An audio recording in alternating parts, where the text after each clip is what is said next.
Hello guys, welcome to my channel Raj Pandey. Please subscribe my channel and like its video. दोस्तों, आज हम बात करेंगे class 10th English subject की, जो कि एक बहुत ही महत्वपूर्ण सब्जेक्ट है और अच्छा नंबर देने वाला सब्जेक्ट।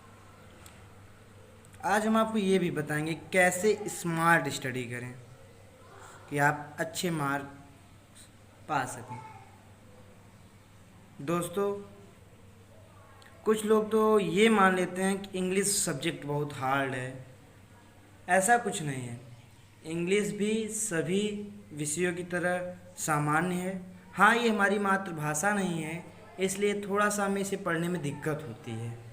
बाकी इंग्लिश भी अन्य विषयों की तरह ही है। आज हम आपको बताएंगे, जो मेरे भाई लोग अब जाएंगे 2021 का बोर्ड एग्ज़ाम देने, उनके लिए वीडियो बहुत महत्वपूर्ण है। मैं अपने अनुभव को साझा करना चाहता हूँ, जो मैंने अनुभव प्राप्त किया बोर्ड एग्ज़ाम से। आज हम आपको ये बताना चाहते हैं कि बोर्ड एग्ज़ाम, कुछ लोग तो इसको बहुत हार्ड समझते हैं, तो हम ये बता देना चाहते हैं कि बोर्ड एग्ज़ाम जो है वो स्कूल के, मतलब आप जिस स्कूल में पढ़ते हैं वहाँ जो एग्ज़ाम होता है उससे भी इजी एग्ज़ाम होता है। बट वो बोर्ड एग्ज़ाम में क्या है, बोर्ड एग्ज़ाम में पेपर जो है वो 3 प्रकार के स्टूडेंट्स के लिए बनता है। फर्स्ट वो होते हैं जो थोड़े वीक होते हैं। अब मैं सभी सब्जेक्टों की भी बात कर रहा हूँ, इंग्लिश का पेपर ऐसे नहीं बनता। सभी सब्जेक्ट जो वीक होते हैं, या मीडियम तो नहीं कहेंगे, 40% पेपर ऐसा बनाया जाता है कि वो सभी कर लें। मतलब चाहे वो मीडियम हो, चाहे बहुत ब्रिलियंट हो या वीक हो।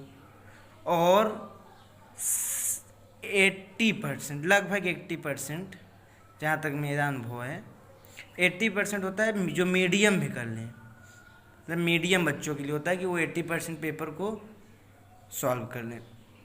और उसमें से 10% क्वेश्चंस ऐसे होते हैं जो सिर्फ ब्रिलियंट कर सकते हैं, या जो रेगुलर क्लास अटेम्प्ट किए हों, उन्होंने मन लगा कर पढ़ाई की, क्लास में अपने टीचरों का लेक्चर अच्छे से सुने, उन्होंने जो समझाया उसे।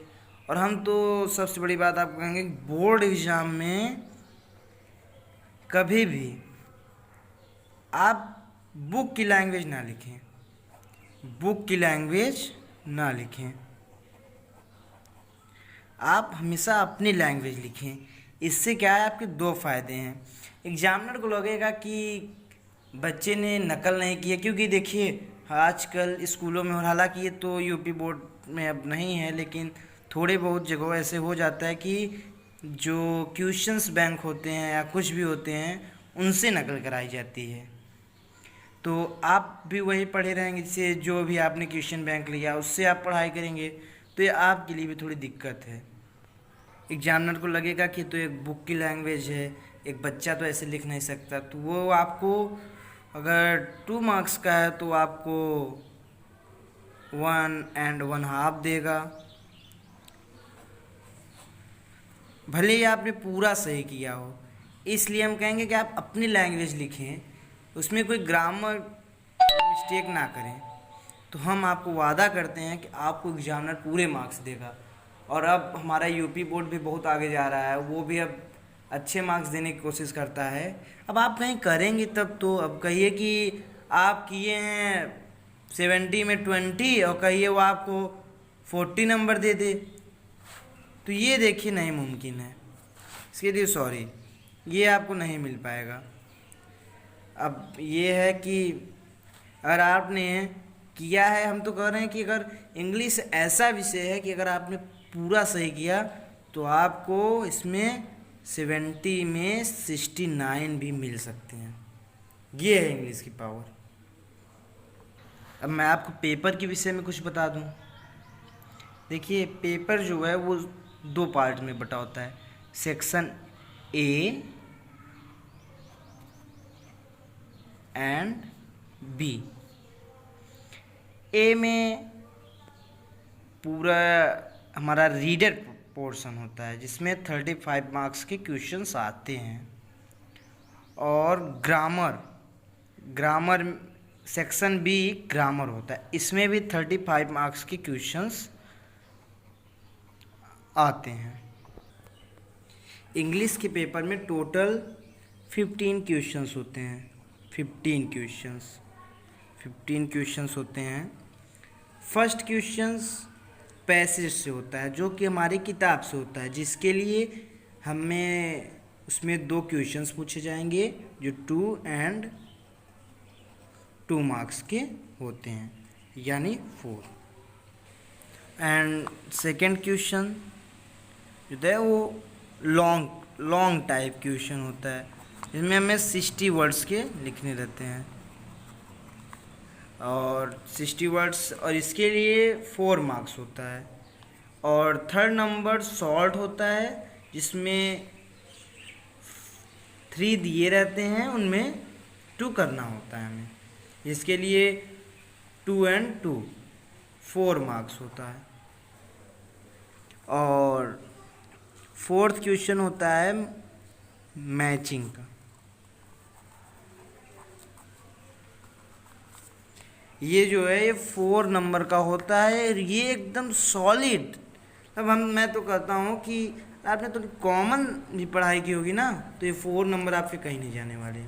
ये वादा है मेरा, बस थोड़ा सा इसमें कंसंट्रेट होना है, हमें थोड़ा ध्यान से पढ़ाई करनी है, नहीं तो मैं वादा करता हूँ ये 4 मार्क्स आपके कहीं नहीं जा रहे हैं। और जो 5 नंबर क्वेश्चन होता है वह है पोएट्री से होता है, पोएम वाले पोर्शन से। उसमें पहला एक हमें पोएम दिया रहेगा, उसमें 2 क्वेश्चंस रहेंगे, उसको 2 मार्क्स के होंगे, वो हुआ हमारा 4 मार्क्स का 5 नंबर क्वेश्चन जो कि पोएम से आएगा। और 6 नंबर होगा, हमें एक सेंट्रल आइडिया लिखनी होगी, या कोई भी मतलब अपनी बुक से 4 लाइन, अपनी बुक से हमें 4 लाइन की पोएम, इसके लिए 3 मार्क्स हैं 4 लाइन पोएम लिखने के लिए। 7 नंबर क्वेश्चन नहीं, हम 6 पे पहले बात करें। जो पोएम होगा वो हमें जो पेपर नहीं आ रहेगा उसे लिखना होगा। पोएम अगर आप 2 याद कर लेते हैं तो एक तो अगर आ भी गया पेपर में तो एक नहीं आएगा, तो ये आपका 3 नंबर एकदम सॉलिड है। फिर 7 नंबर क्वेश्चन पे हम आ जाएं, ये रहेगा हमारा सप्लीमेंट्री से।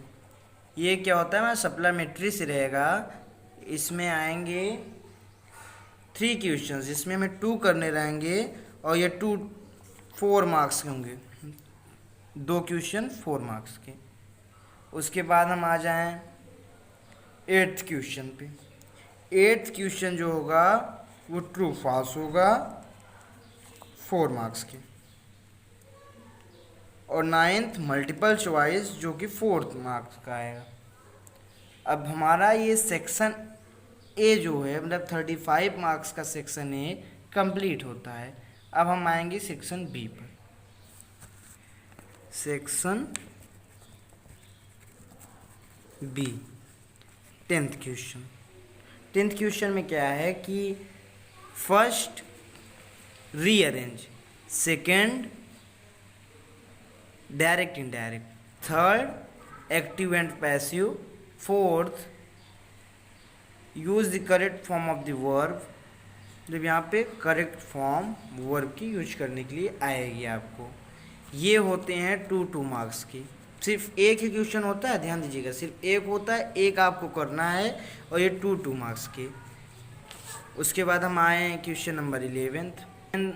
क्वेश्चन नंबर 11 में भी 4 पार्ट्स होते हैं, ए, बी, सी एंड डी। ए में प्रीपोजिशन में भरना होता है हमें। ये भी एक ही मिलेगा आपको, इसमें 4 वर्ड्स मिलेंगे प्रीपोजिशन भरने के लिए। और second number complete the sentence. इसको ये क्लास से आ सकता है या कोई कॉमन वर्ड आ सकता है, कॉमन सेंटेंस आ सकता है, इसको हमें कंप्लीट करना रहेगा। ये भी 2 मार्क्स के रहते हैं। तो इसी में 11th में सी आएगा, कंप्लीट दी स्पेलिंग। स्पेलिंग इसमें हमें फिलअप करनी रहेगी, जो कि इसके लिए 2 वर्ड्स रहेंगे, 2 वर्ड्स की स्पेलिंग फिल करनी रहेगी। एंड ये हाफ एंड हाफ मार्क्स होंगे, या मतलब 1 मार्क्स। और डी पंचुएट करने के लिए आएगा, हमें कॉमन 1 सेंटेंस दिया रहेगा, इसमें हमें क्या प्रीपोजिशन कहाँ पर यूज होगा इसको लगाना है। ये भी 2 मार्क्स का होता है। 12 नंबर क्वेश्चन ये होता है ट्रांसलेशन।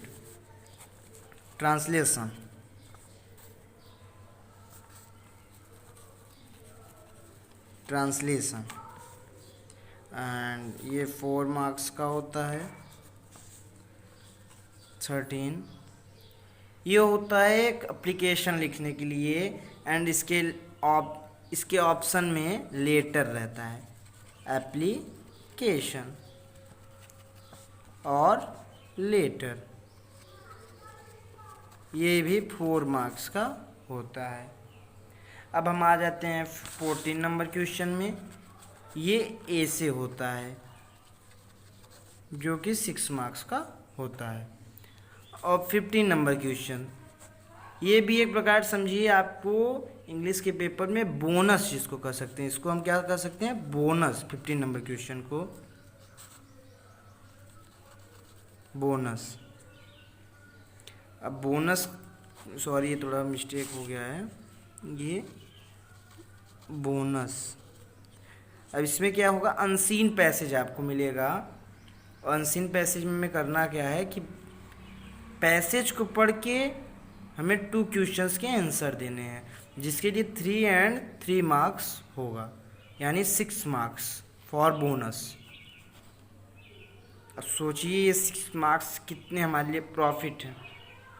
6 मार्क्स हमारे बोनस के लिए होगा, और हम इन्हें थोड़ा सा बस इसके लिए है क्या कि हमें थोड़ा कंसंट्रेट होकर इसको पढ़ना है, सिर्फ पढ़ना है। उसके बाद आप लिखेंगे नहीं, पहले 2-3 बार एकदम जब आप कंफर्म हो जाए हाँ यही, तब, क्योंकि 3 एंड 3 मार्क्स के हैं। और ये तो देखिए है कि क्वेश्चन अगर पैसेज में पूछा है तो आपके आंसर तो उसमें होंगे, ये तो कंफर्म है, इसलिए थोड़ा इसको आप ध्यान दीजिएगा। सो गाइस, तो हमने आपको ये बता दिया है।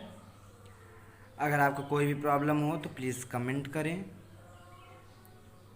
एंड इसको ज़्यादा से ज़्यादा शेयर करें। और आपको अब प्लीज़ हमारे चैनल को सब्सक्राइब ज़रूर कर दीजिएगा। हम अभी चैनल पे नए हैं, और हम आपको इसके आगे हर सब्जेक्ट का